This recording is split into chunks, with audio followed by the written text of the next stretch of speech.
कर लेते हैं, साइलेंट कर लेते हैं, साइलेंट कर लेते हैं। नमस्कार, मैं हूं रवि रंजन। आप देख रहे हैं विमर्श न्यूज़ लाइव। इस समय आप जुड़ गए हैं विमर्श न्यूज़ के फेसबुक पेज से। शाम को 5 बजे दिन भर की 5 बड़ी खबरों के साथ हम चर्चा करने के लिए हर रोज हाजिर होते हैं। फेसबुक पेज पर आप जुड़ जाइए हमारे इस कार्यक्रम के साथ। आप अपने कमेंट बॉक्स में अपना कमेंट लिखिए और इस चर्चा में आप भी शामिल हो जाइए। आपको मालूम है हर रोज खबरों पर चर्चा करने के लिए अतिथि के तौर पर हमारे साथ कोई न कोई खास व्यक्ति, कोई खास मेहमान जरूर रहते हैं। आज हमारे साथ हैं फ्रैंक कृष्णन। फ्रैंक कृष्णन का एक छोटा तारुफ उनका आप हम कराऊं, उनका परिचय कि वो विभागाध्यक्ष हैं मास मीडिया एंड कम्युनिकेशन के Saint Xavier college of technology और मैनेजमेंट के, तो वो विभागाध्यक्ष हैं मास मीडिया एंड कम्युनिकेशन के। इसके साथ फ्रैंक कृष्णन अपनी खास विचार उनकी अपनी है और विश्लेषण वो बहुत अच्छी तरह से कर लेते हैं। इसीलिए खबरों पर चर्चा करने के लिए आज विशेष अतिथि के तौर पर हमने फ्रैंक कृष्णन को आमंत्रित किया है। आपका बहुत स्वागत है विमर्श न्यूज़ के इस कार्यक्रम में। पहली खबर के तौर पर हर रोज कोरोना को ही हम लेते हैं। ये मास्क जो हमने पहन रखा है ये केवल एक प्रतीक के तौर पर, क्योंकि हमारा ये स्टूडियो पूरी तरह से सैनिटाइज्ड है और हमने दोनों टीका भी ले रखा है। लेकिन आपसे ये आग्रह करते हुए कि कोरोना का संकट अभी टला नहीं है, सावधान रहिए, सजग रहिए, सतर्क रहिए। पिछले 24 घंटों में देश में कोरोना के 38,000 से नए मामले आए हैं और 487 लोगों की जान गई है पिछले 24 घंटों में। तो ये एक गंभीर बात है। इसीलिए बार बार आपसे आग्रह है कि कोरोना के संकट को हल्के में नहीं लीजिए, सावधान रहिए, सजग रहिए। अभी आपसे बातचीत करने के लिए मास्क मैं उतारता हूं, लेकिन आपसे आग्रह है कि मास्क जरूर पहने। भीड़ भाड़ के इलाके में अगर आप जाते हैं तो मास्क के बिना घर से बाहर मत निकलिए। घर में भी अगर गैदरिंग है तो मास्क पहनिए, हाथों को सैनिटाइज करिए और कोरोना के लिए जो गाइडलाइन जारी किए गए हैं उसका पालन जरूर करिए। केरल में कोरोना विस्फोटक स्थिति में है और इसलिए पिछले 24 घंटों में 20,000 से ज़्यादा केरल में मरीज मिल रहे हैं और ये संकट धीरे धीरे बढ़ते जा रहा है। इसलिए सावधान और सजग सतर्क रहने की ज़रूरत है। इसी के साथ हम बढ़ते हैं अपनी पहली खबर की ओर। कल 15 अगस्त है। 15 अगस्त यानी देश के स्वतंत्रता दिवस, 75वीं स्वतंत्रता दिवस देश मनाएगा। 200 साल की अंग्रेजों की गुलामी के बाद देश आज़ाद हुआ 1947 को और कल पूरे देश में स्वतंत्रता दिवस धूमधाम से मनाया जाएगा। कल देश के प्रधानमंत्री नरेंद्र मोदी मुख्य समारोह दिल्ली में आयोजित होना है, जहां पर लाल किला के प्राचीर से प्रधानमंत्री नरेंद्र मोदी देश को संबोधित करेंगे। ये 8वां मौका है, 8वीं बार वो देश को स्वतंत्रता दिवस के मौके पर संबोधित करने वाले हैं। तो उसके पहले आज शाम को देश के राष्ट्रपति देश को संबोधित करेंगे स्वतंत्रता दिवस के मौके पर। इधर 14 अगस्त के 12 बजे रात को इस देश का विभाजन भी हुआ था। आज 14 अगस्त को पाकिस्तान में भी स्वतंत्रता दिवस मनाया जा रहा है। आज बाघा और अटारी बॉर्डर पर भारत और पाकिस्तान के सैनिकों ने आपस में मिठाई का आदान प्रदान किया और वहाँ पर एक खुशनुमा माहौल बनाने की कोशिश हुई। हम आपको इस खबर पर चर्चा, इस पर अभी चूँकि ये एक कार्यक्रम है, देश भर में स्वतंत्रता दिवस मनाया जाएगा और मनाना चाहिए और सब जगह इसको लेकर, लेकिन जिस तरह से सुरक्षा के चाक चौबंद इंतजाम करने पा रहे हैं, ये पहली बार है कि 3,000 से ज़्यादा वहाँ पर वो जो बैरिकेडिंग जो किए गए हैं दिल्ली लाल किला के आसपास, स्पेशल बैरिकेडिंग की 26 जनवरी को जो घटना किसानों के आंदोलन को लेकर हो गई थी, उसको लेकर चाक चौबंद व्यवस्था की गई है। तो ये एक अलग बात है कि देश को स्वतंत्रता दिवस की खुशी मनाने से पहले सुरक्षा के कड़े इंतजाम करने पड़ते हैं। लेकिन फ्रैंक कृष्णन से बस इतनी कि देश को शुभकामना के तौर पर, चूँकि कल स्वतंत्रता दिवस है, तो आप भी इस मौके पर देश को अगर कुछ कहना चाहते हैं।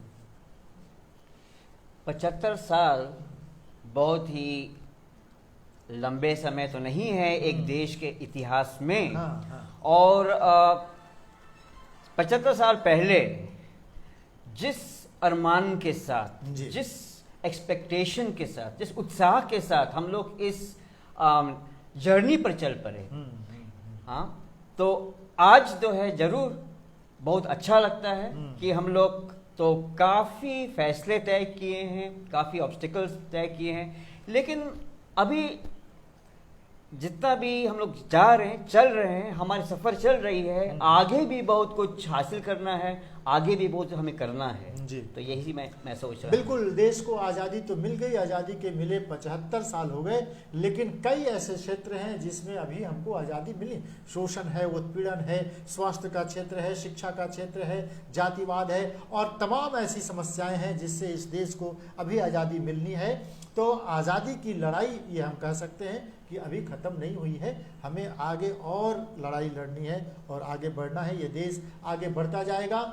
लेकिन आज देश के प्रधानमंत्री ने, बढ़ते हैं दूसरी खबर की ओर, आज देश के प्रधानमंत्री ने एक बड़ा ऐलान किया।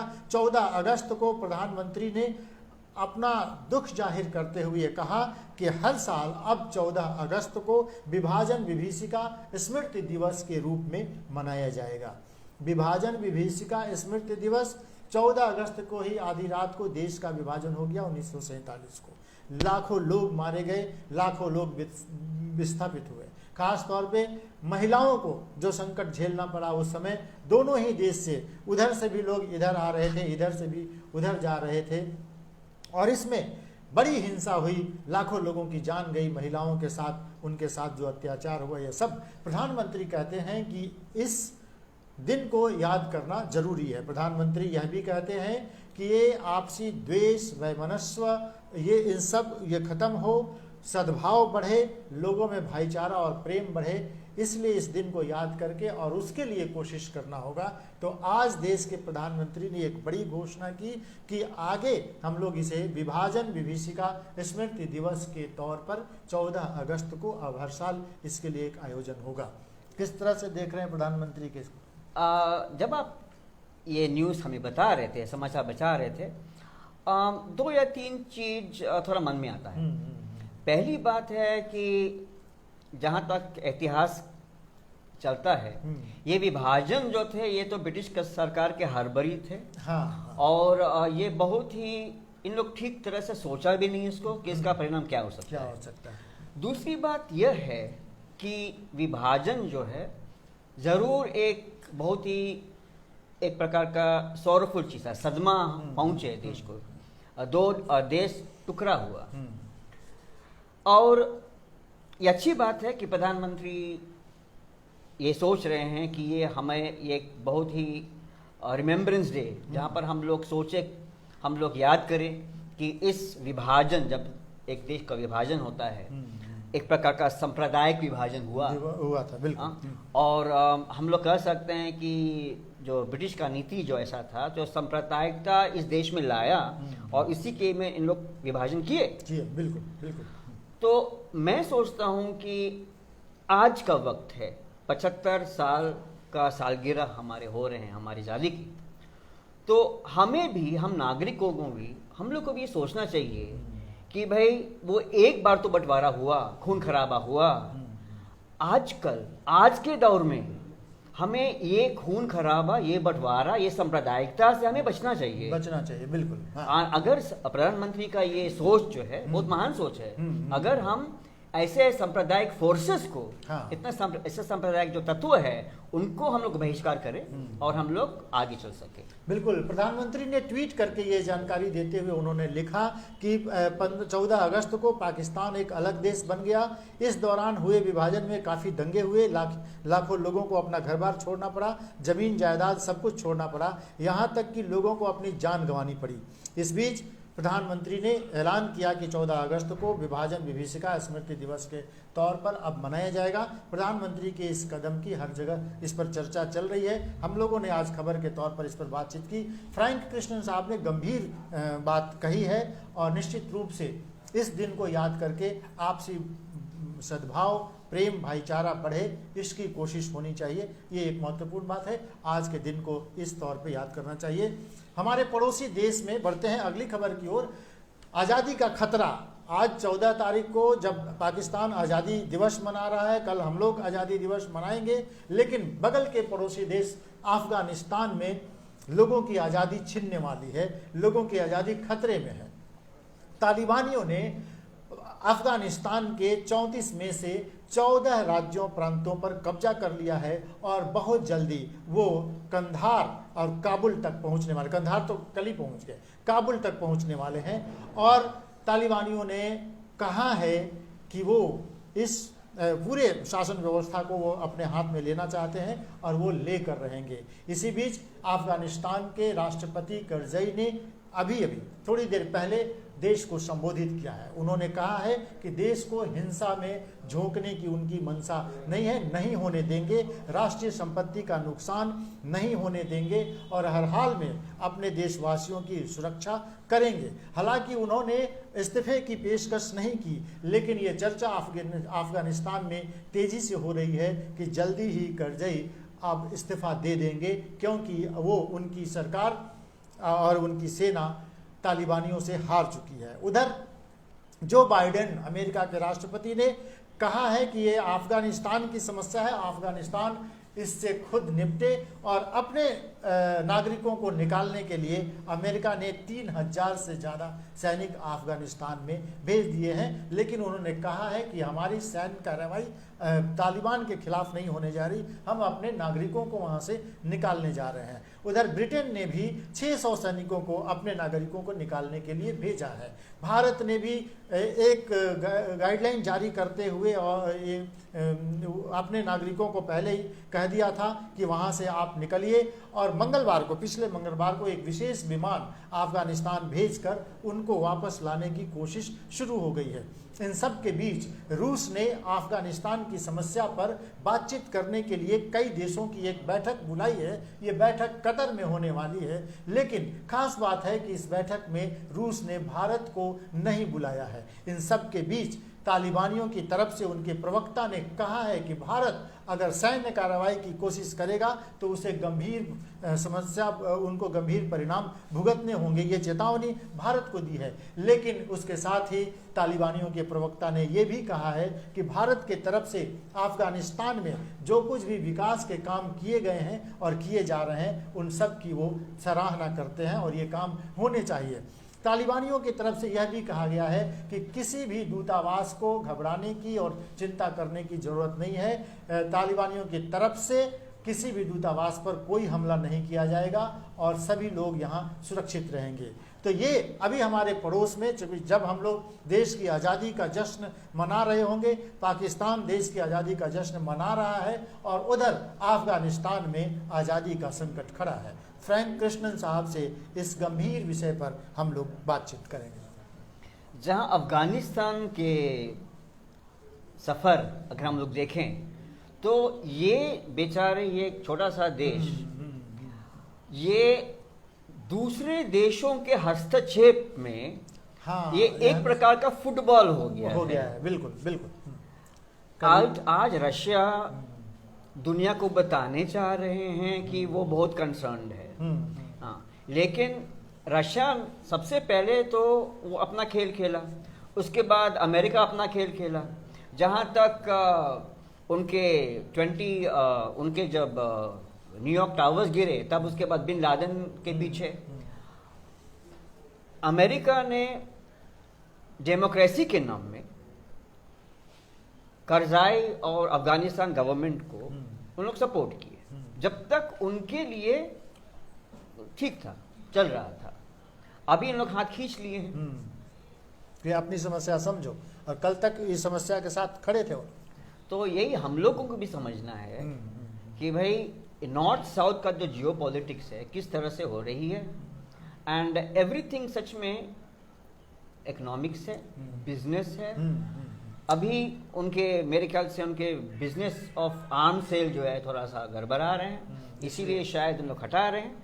और जहाँ तक तालिबानी है और भारत के साथ असंबंध है, यही है कि जहाँ तक अफगानिस्तान के लोग भारतीय लोग के बहुत करीब है, बहुत ही करीब है। तो उन लोग हमारे शेयर हिस्ट्री है बहुत सदियों से। और वहाँ से लोग आते रहे यहाँ बिजनेस करने के लिए। तो जहाँ तक मेरा समझ है कि भारतीय लोगों को तालिबान से बहुत ज़्यादा खतरा नहीं है, लेकिन जहाँ पर डेमोक्रेसी है जहाँ पर वहाँ के लोगों के जो राइट्स है, वहाँ की महिलाओं के जो राइट्स है, वहाँ का जो शिक्षा के जितना हो रहा था, ज़रूर यही बात है कि जब तालिबान आएंगे तो जो भी डेमोक्रेटिक चीज़ हो रहा था, डेवलपमेंट हो रहा था, वे सब खतरे में है और ये बहुत चिंताजनक। तो ये भारत को क्या उसमें इंटरेस्ट लेना चाहिए, भारत को क्या उसमें सैन्य कार्रवाई करने की, आपको क्या लगता है भारत को ये सब करना चाहिए उसमें?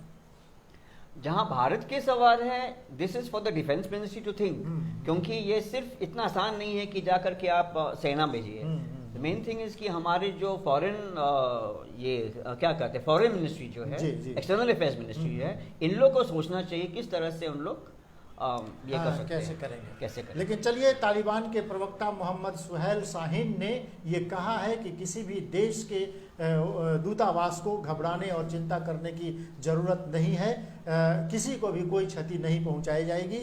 उधर मैं आपको ये बताते चलूँ एक बार फिर कि कंधार, गजनी और हेरात के बाद काबुल पर अब कब्जा करने के लिए तालिबानी बहुत तेज़ी से आगे बढ़ रहे हैं। कल विपक्षी पार्टी के नेताओं ने कहा कि इतनी तेज़ी से एक महीने के भीतर जिस तरह से तालिबानी आगे बढ़ रहे हैं, ये कहीं ना कहीं ये पॉलिटिकल डील लग रहा है और करजई ने कहीं कोई पॉलिटिकल डील की है। तो चलिए, ये सब जारी रहेगा। अफगानिस्तान पर और वहाँ के हालात पर हमारी नज़र है। अभी जो पता चला है, तालिबान का बाल्ख, बदखसा और पांजशीर, ये प्रांत, 3 प्रांत ऐसे हैं जहां फिर ऐसा पता चला है कि तालिबानियों ने उस पर भी कब्जा कर लिया है। तो कुल मिलाकर ये 18 प्रांत हो गए जो तालिबानियों के कब्जे में हैं। अब ये संकट धीरे धीरे बढ़ते जा रहा है। अफगानिस्तान की सरकार को इस पर चिंता करनी होगी। अब चूँकि बाइडेन ने और उधर ब्रिटेन के प्रधानमंत्री ने भी कह दिया है कि ये उनकी समस्या है, हमारी नज़र है, हम अपने लोगों को वहाँ से हटा रहे हैं, भारत भी अपने लोगों को वहाँ से वापस ला रहा है। तो ये अफगानिस्तान के लिए एक संकट की घड़ी है। बढ़ते हैं अगली खबर की ओर। बच्चों के लिए खुशखबरी है, बिहार के सभी स्कूल कल 15 अगस्त को ही खुल जाएंगे। हालांकि कल रविवार है, लेकिन 15 अगस्त के कार्यक्रम में हिस्सा लेने के लिए बच्चों को कहा गया है कि वो स्कूल के इस कार्यक्रम में शामिल हों। सभी स्कूल, कॉलेज और जो शिक्षण संस्थान हैं, सबको खोलने का निर्देश दे दिया गया है। आज बिहार के शिक्षा मंत्री ने एक हाई लेवल मीटिंग की और सभी डिस्ट्रिक्ट मजिस्ट्रेट और जिला शिक्षा पदाधिकारियों को पत्र लिखकर और कुछ जरूरी निर्देश दिए गए हैं और ये कह दिया गया है कि कल से सभी स्कूल खुल जाएंगे। तो लगभग 1.5 साल से जो स्कूल बंद थे, बच्चे जो घर पर बैठे हुए थे, अब बच्चों को स्कूल जाने का मौका मिलेगा। बच्चों के लिए ये खुशखबरी है, लेकिन अभिभावक थोड़े चिंतित हैं। कोरोना का संकट अभी टला नहीं है, तो जब बच्चे जाएंगे स्कूल में, एक दूसरे के गले मिलेंगे, एक दूसरे के टिफिन उसको शेयर करेंगे और बच्चे घुल मिल जाएंगे, तो ऐसे में कोरोना का संकट तो रहेगा ही। तो बच्चे तो कल से स्कूल जा रहे हैं और अभिभावक, उनकी मम्मियाँ, उनके पापा, ये सब चिंतित हैं कि भेजें कि नहीं भेजें। अभी दिल्ली और पंजाब में 2 जगह से ये खबर आई, पंजाब के अमृतसर में, कि जैसे स्कूल खुला 20 से 22 बच्चे कोरोना संक्रमित हो गए। तो बिहार में ये संकट लेना चाहिए, सरकार कह रही है कि खोल दो स्कूल। ये इसमें 2 मत है। मिडिल क्लास लोग, अपर मिडिल क्लास लोग, इन लोग को ज़्यादा चिंता है ये सब बातें। जहाँ तक हमारी आम जनता है, मेरे ख्याल से बिहार के बहुमत जनता, बच्चे जो है सरकारी स्कूलों में पढ़ रहे हैं। इनके पास न इंटरनेट की सुविधा बेसी है और न स्मार्टफोन के। वैसे भी ये बच्चे तो सड़क पर खेल रहे थे, वैसे भी तो हो रही थी। तो मेरे ख्याल से नो डाउट कोरोना का जरूर ये सिचुएशन है, हमें ये करना है। और सरकारी स्कूलों में किस प्रकार हम लोग करेंगे दूसरी बात है, लेकिन ये भी देखना है कि वैसे भी जो आम जनता, हमारे आम पब्लिक है, इन लोग तो वैसे भी तो घुल मिल रहे हैं, वैसे भी खेल रहे हैं, और उसके बाद भी उन लोग को कुछ शिक्षा नहीं मिल रहा है। नहीं मिल रही है, बिल्कुल। तो इस महीने में ये जरूरी है कि स्कूल्स खुले और थोड़ा सा सावधानी से। दूसरी जगह ये है कि जहाँ पर मिडिल क्लास के लोग जो है, इस बार कोरोना के सेकेंड वेव में हम लोग सबको महसूस हुआ कि घर घर में कहीं ना कहीं क्षति हम लोग को हुआ है। तो शायद इसलिए हम लोग ज़्यादा चिंतित है।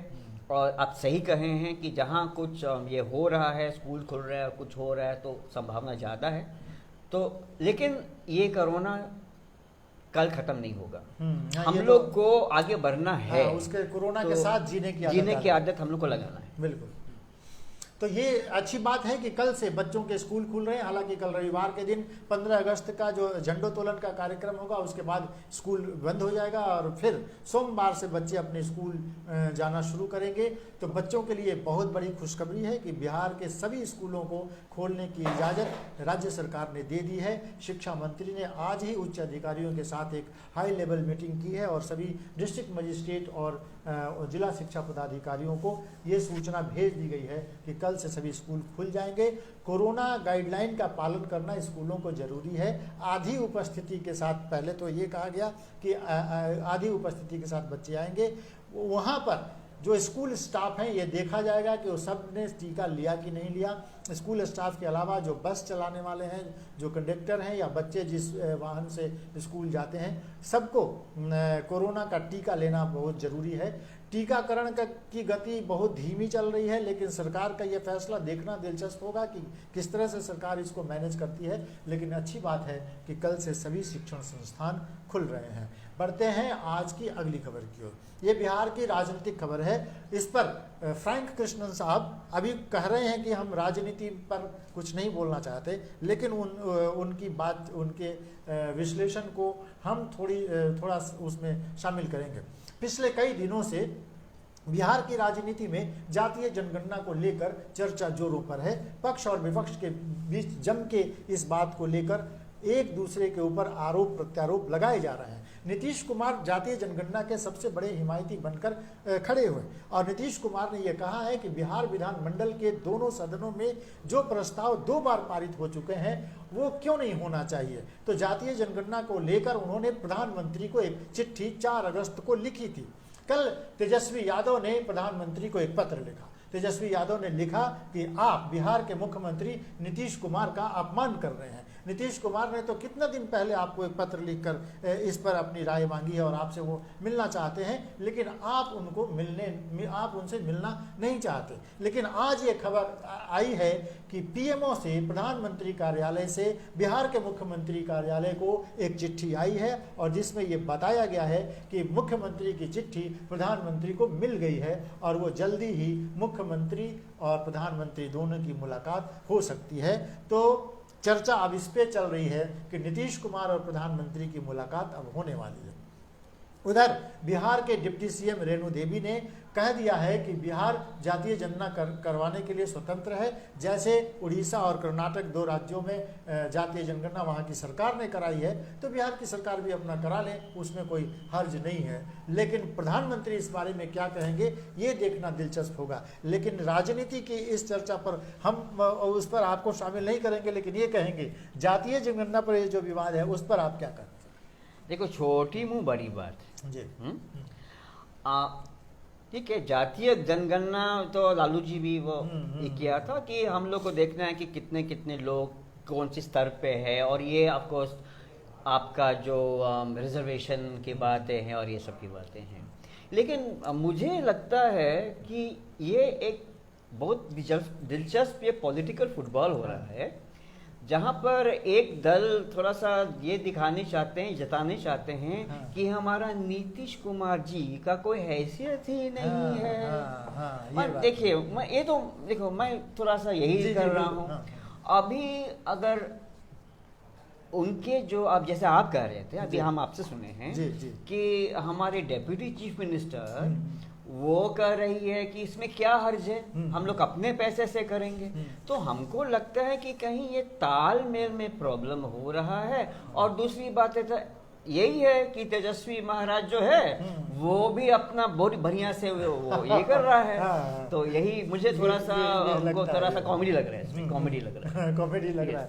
चलिए, इस पूरी राजनीति में बिहार की जनता भी उस पर नजर रखे हुए है और जब फ्रैंक कृष्णन इस पर फ्रैंक होके कोई बात कहते हैं तो इसके भी एक कुछ मायने हैं, इसको ध्यान में रखना चाहिए। चलिए, आज की आखिरी खबर बताने से पहले हम आपको एक खबर और जोड़ दें। स्वतंत्रता दिवस के मौके पर ग्वालियर में नगर निगम के दफ्तर पर झंडा तोलन के लिए उसकी तैयारी हो रही थी और झंडा लगाने की कोशिश हो रही थी।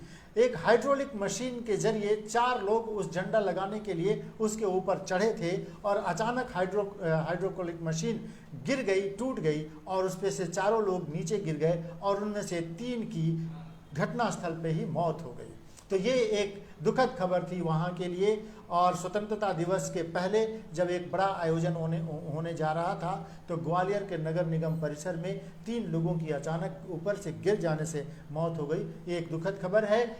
इसके बाद हम बढ़ते हैं। बिहार की राजधानी पटना पर बाढ़ का खतरा मंडरा रहा है। हालांकि पूरे राज्य में बाढ़ का खतरा है और हर जगह से ये खबरें आ रही हैं कि सारी नदियां उफान मार रही हैं। नेपाल की तराई में हो रही लगातार बारिश के कारण उत्तर बिहार की तमाम नदियां उनका जलस्तर बढ़ा हुआ है। कोसी नदी, लखनदेई नदी हो, बागमती नदी हो, कमला बलान नदी हो, बूढ़ी गंडक हो, इन तमाम नदियों का जलस्तर तो बढ़ा ही था। अब गंगा और उसकी सहायक नदियां जो पटना से होकर गुजर रही हैं, सोन, पुनपुन और ये सारी नदियां जो है आके गंगा में गिरती हैं। इसके कारण गंगा का जलस्तर बहुत तेजी से बढ़ा है और राजधानी पटना पर बाढ़ का खतरा मंडराने लगा है। जैसा कि पिछले 24 घंटों से ये बताया जा रहा है कि हर घंटे 16 सेंटीमीटर गंगा का जलस्तर बढ़ रहा है।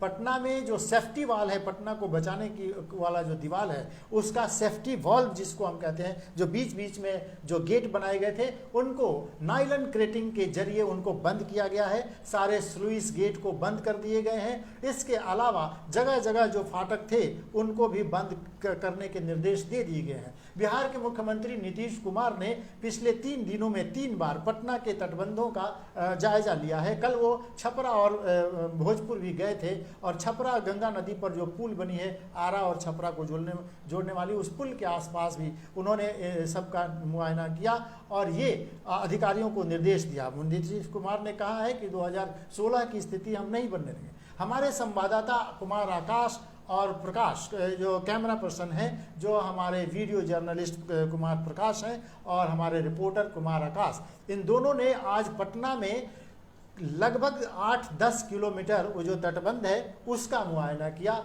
और पटना के किनारे जो उसका सेफ्टी वॉल है उसको देखकर वो अभी थोड़ी देर पहले लौटे हैं। हम उनसे पहले जानेंगे कि अभी हालात क्या है। आकाश, जरा आप बताइए। जैसा कि आज हम लोग तीन घाट पे हमने अपना मुआयना किया, सिटी घाट, बुलवी घाट और सिटी घाट, बुलवी घाट और आपको ये यहाँ पर भी आप बांस घाट भी गया था। तो सिटी घाट पर हमने देखा कि बहुत जल स्तर बहुत बढ़ गया है और बुलवी घाट पर सब्दागड़ी जितने भी हैं और साथ में सब्दागड़ी के साथ साथ विद्युत सब्दागड़ी उससे पानी आ गया है। और उसके बाद हमने बुलवी घाट पे गए, फिर लुइस गेट पे गए। लुइस गेट पे भी जल स्तर बहुत बढ़ा हुआ है और 17 जिलों में प्रकोप होने के कारण 70 लाख आबादी से त्रस्त है। और इसके बाद हम मनेर में भी बहुत पानी का जल स्तर बढ़ा हुआ है। जल्ला नाम के एक गांव है, वहाँ पे भी बहुत पानी का स्तर बढ़ा हुआ है। और इसके अलावा कुमार आकाश ने कल ही अपनी एक रिपोर्ट दी थी जिसमें ये बताया था कि मोकामा के ताल क्षेत्रों में और इधर दानापुर और बाढ़ के इलाकों में भी तेजी से जलस्तर बढ़ने के कारण ताल क्षेत्रों में पानी भर जाने से सैकड़ों गांव प्रभावित हुए हैं और लोग अब ऊंची जगह की तलाश में शहर की ओर बढ़ने लगे हैं। इधर पटना में पानी बढ़ जाने से कारण नदी का बेड ऊपर हो जाने से जल निकासी की एक मुश्किल आ गई। तो पटना के निचले इलाकों में अब धीरे धीरे शहर का ही पानी अब जमा होने लगा है। तो ये पटना राजधानी के लिए। हाँ, आप कुछ बताइए। जो मानक स्तर 50 है उससे ऊपर पानी चली गई है, 56 सेंटीमीटर पे पानी चली गई। और उसके बाद हम लोग जब NIT घाट पे गए तो वहाँ बैरिकेड लगा करके सारे जगहों को जाम कर दिया गया और पुलिस प्रशासन वहाँ बैठी हुई है और आगे मीडिया कर्मी या प्रेस कर्मी या फिर किसी भी NIT घाट के छात्र छात्राओं को वहाँ जाने के लिए मनाही। चलिए, तो आम लोगों को घाटों के आसपास जाने से मनाही है और ये बार बार कहा जा रहा है कि घाटों पर स्थिति खतरनाक है, वहाँ लोग न जाएं। खासतौर पे इंजीनियरिंग कॉलेज घाट और ये जो दरभंगा हाउस है काली घाट, उसके आसपास उधर दीघा घाट भी खतरनाक हो गया है। दानापुर के उस इलाके से जो आ रहे हैं लोग, दानापुर के भीतरी गांवों से जो निचले स्तर पे जो निचले जगह पर जो गांव बस गए हैं, वहां से लोग अब पटना की तरफ रुख करने लगे हैं। ऊंची जगह पर। राज्य सरकार ने उनके लिए किचन शुरू किया, कम्युनिटी किचन शुरू किया है, उनके शेल्टर की व्यवस्था हो रही है, ये सब हो रहा है। लेकिन राज्य में बाढ़ ने अपनी तबाही मचानी शुरू कर दी है। और ये संकट सबसे मुश्किल ये है, जैसा कि आकाश कह रहे हैं, नायलन क्रेटिंग से आप सेफ्टी वॉल को आप रोक रहे हैं नायलन क्रेटिंग करके, लेकिन पानी बढ़ेगा तो नायलन क्रेटिंग कुछ नहीं कर पाएगा। ये एक बड़ा संकट है कि राजधानी पटना पर बाढ़ का खतरा है। फ्रैंक कृष्णन साहब भी बिल्कुल उस सेफ्टी वॉल के आसपास ही आप रहते हैं, तो आप किस तरह से देख रहे हैं ये पटना में? तो एक बार 1975 में एक बाढ़ आई थी जिसके पटना लगभग डूब गया था, और 2016 में भी एक बाढ़ को पटना ने झेला है। अभी जो संकट आ गया, आपको क्या लग रहा है, ये टल जाएगा या ये खतरा भी है? देखिए, मेरे विचार तो सिंपल है। जब हमारे गांवों में, जब हमारे ये जो बाढ़ है ये एनुअल फीचर हो गया है, और सिर्फ वो नहीं, जितने लोग आपका बेतिया साइड हो, चाहे वेस्ट चंपारण हो, ईस्ट चंपारण, उन लोग के कटाव के कारण जो उनके गांव चले गए हैं, उनके बस्ती चले गए हैं, उनके घर चले गए हैं, और एक पीढ़ी से दूसरा पीढ़ी जो है उन लोग अभी तक मुआवजा मांग रहे हैं। हाँ। ये मांग रहे हैं। तो मैं समझता हूं कि भाई ये जो बाढ़ है कुछ भी है ना, सबको बराबर कर देता है, तो हम भी झेलेंगे। बस। चलिए, फ्रैंक साहब ने यह अपनी बात रखी, लेकिन हमारे एक दर्शक इस बातचीत में जुड़ गए हैं और उन्होंने लिखा है कि पटना में कल रात से पानी के घुसने की आशंका है, इसलिए एक पहेली की तरह इसको नहीं रखा जाए। ये प्रकृति हमारे साथ पहेली खेल रही है, बल्कि ऐसा इसलिए है कि प्रकृति निर्मित आपदा से ज्यादा मानव निर्मित आपदा है। बिल्कुल ये बिल्कुल सही है। हमारे एक दर्शक ने ये बात अपने कमेंट बॉक्स में लिखकर ये जानकारी दी है कि ये मानव निर्मित है। कहना नहीं होगा कि पिछले कई दशकों से सरकार, जिसको माने बिहार का शोक कोसी नदी को कहें, लेकिन कोसी नदी पर आज तक कितने साल हो गए, आज़ादी के 75 साल कल हम लोग मनाने जा रहे हैं, लेकिन आप कोसी नदी को नियंत्रित नहीं कर सके। चीन ने तो हुआंगहो नदी को नियंत्रित कर लिया, जिसको उसको शोक कहते थे। बिहार में तटबंधों की जो दशा है, नदियों में सिल्ट जमा होने की जो दशा है, जमींदारी बांध जो जगह जगह बनाए गए उनकी जो दशा है, इन सब की हालत आप देखिए तो ये कहना नहीं होगा कि सरकारों ने और लोगों ने जानबूझकर ये समस्या खड़ी की है।